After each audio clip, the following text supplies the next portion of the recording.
Assalamu alaikum and good day everyone. I am Pyro G. Usman and today may 7 question tayong sasagutin. The topic that I choose to reflect on this topic of communication. We all know communication is a foundational to human interaction, influencing personal relationships and professional success. Effective communication involves both verbal and non-verbal communication, fostering understanding, empathy, and collaboration. So, let's proceed the first question. What was your initial understanding of the topic? So for me, I understood communication as a simply the act of exchanging information through conversation. However, upon deeper exploration, I came to realize that communication encompasses a broad spectrum of processes, including verbal communication, non-verbal communication, active listening, empathy, and cultural awareness. It involves not just speaking but also understanding, interpreting, and adapting to various contexts and perspectives. So, yes, tama ang narinig mo. Ang communication ay hindi lamang simpleng pag-uusap. Ito ay isang process ng pagpapalitan ng idea, impormasyon. Ito ay nangangailangan ng pagtanggap at interpretasyon ng mensahe at pagbibigay ng tugon dito. Ito ay isang aktibidad ng ating ginagawa araw-araw kahit na sa pamamagitan ng pagsasalita o di pagsasalita. Nagbibigay ito sa atin ng kaalaman, koneksyon sa iba't ibang tao.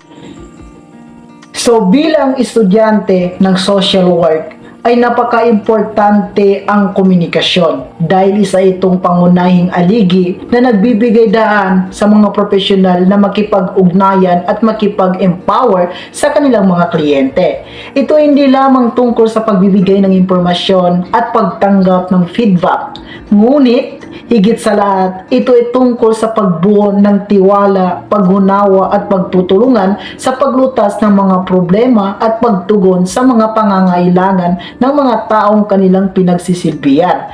Sa pamamagitan ng malalim na komunikasyon, ang mga social worker ay nakakapagbigay ng suporta, gabay at pag-asa sa mga taong nangangailangan ng tulong at pagmamahal. So exactly, verbal communications allows us to express ourselves, openly conveying our thoughts, emotion, and intention through spoken words. On the other end, non-verbal communication relies on gestures, facial expressions, body language, and vocal tone to communicate message. Together, these forms of communication play complementary roles in conveying meaning and fostering understanding in interpersonal interactions. So, mag-proceed na tayo sa pangalawang tanong. How does the topic connect to your personal experiences or beliefs? Yes, the topic of communication connects to my personal experiences and beliefs deeply with me because it's something I engage in every day to connect and relate to others. I believe that clear and open communication is essential for nurturing relationships, whether with the friends, family, or anyone else. It fosters understanding, trust, and empathy, serving as the cornerstone for meaningful connection and mutual growth. In my own experiences, communication has been the key to building strong, lasting bonds and resolving conflicts effectively. So, sa aking personal na karanasan, ang communication ay parang nagbibigay dahan sa masusing pag-unawa, pagtitiwala at pagkakaisa sa iba. Ito ang nagsisilbing tulay upang maipahayag ang damdamin, pangangailangan at angarin na nagbubuklod ng malalim na ugnayan at nagpapalakas sa pag-unlad at pagkakaisa. So magpapatuloy na po tayo sa pangatlong tanong. Can you relate the topic to any real-world situation or current events? Certainly, communication technology advancements like 5G networks impact various sectors. For instance, in healthcare, real-time remote consultation enable faster diagnosis and treatment. In education, virtual classrooms bridge geographical gaps, providing access to quality education. Moreover, in business, seamless communication enhances productivity and global collaboration. This advancement illustrates how to communication technology transforms real-world interaction, fostering innovation and connectivity across industries. So, sa pangapat naman na tanong, what were the interesting or surprising things you learned about this topic?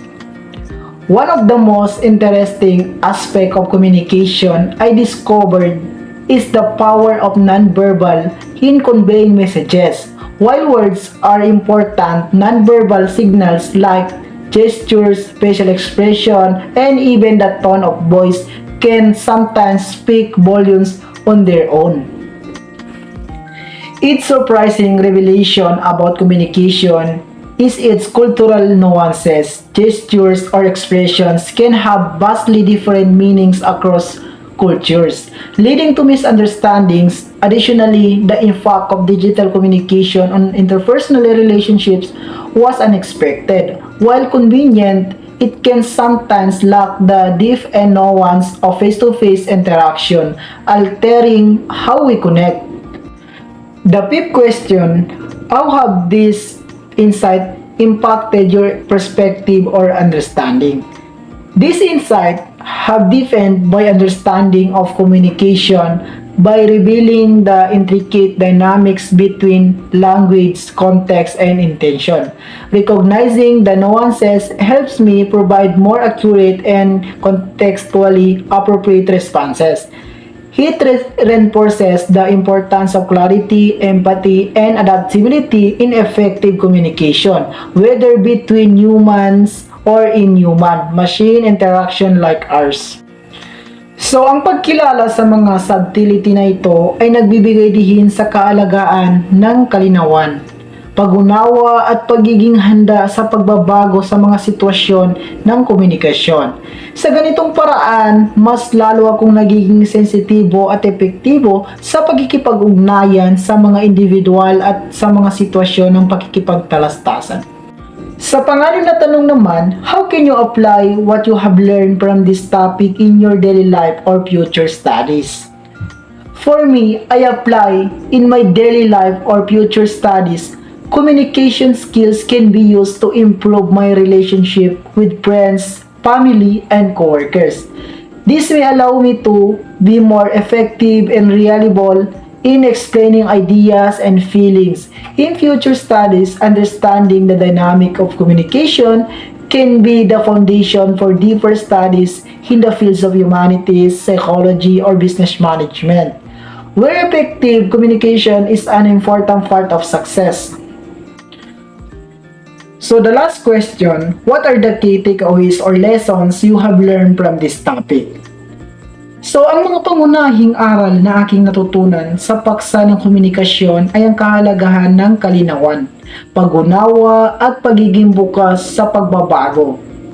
Mahalaga ang pagiging mahingat sa pagpili ng mga salita at pag-unawa sa konteksto ng komunikasyon upang maiwasan ang mga misinterpretasyon, ang pagtanggap sa feedback at ang kakayahang makisalamuha ng may empathy ay nagpapalakas sa ugnayan. Bukod dito, ang pagiging mausay na tagapakinig at mapanuri ay maalaga rin sa pagpapabuti ng komunikasyon.